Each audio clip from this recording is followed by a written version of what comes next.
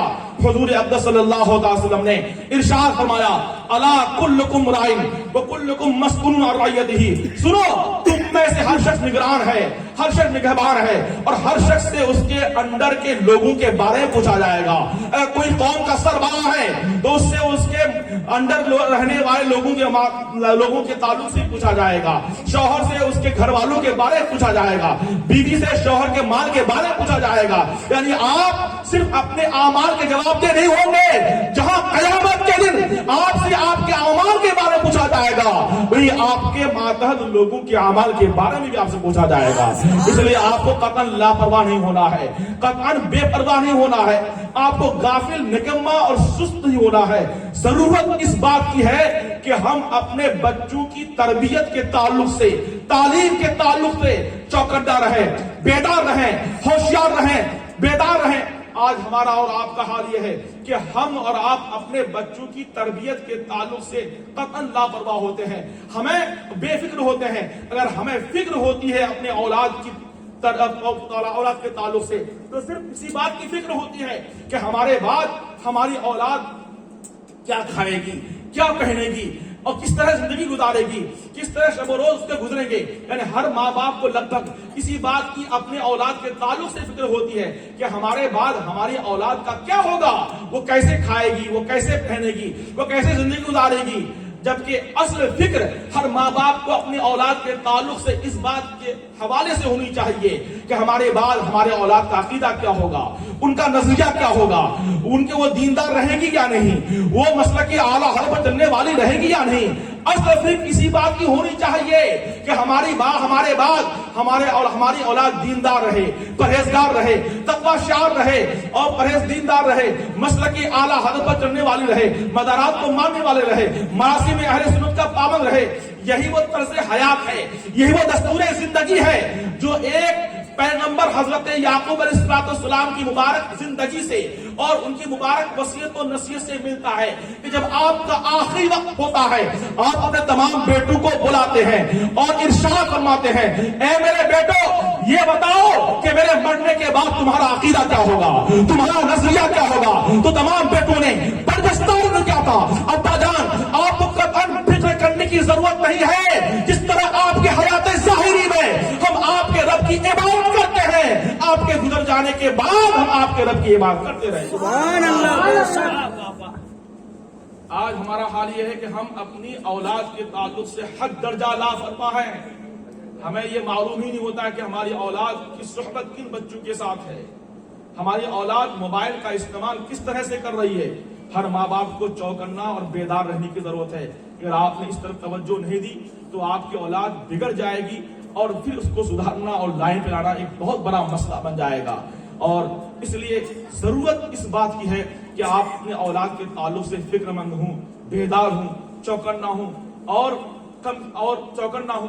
لیکن آج ہمارا حال یہ ہے کہ ہم اپنی اولاد کے تعلق سے اسی بات کی فکر مند رہتے ہیں کہ ہمارے جیتے جی میں ہماری اولاد دولت مند ہو جائے، ہماری اولاد صاحب ثروت ہو جائے، ہماری اولاد مالدار ہو جائے۔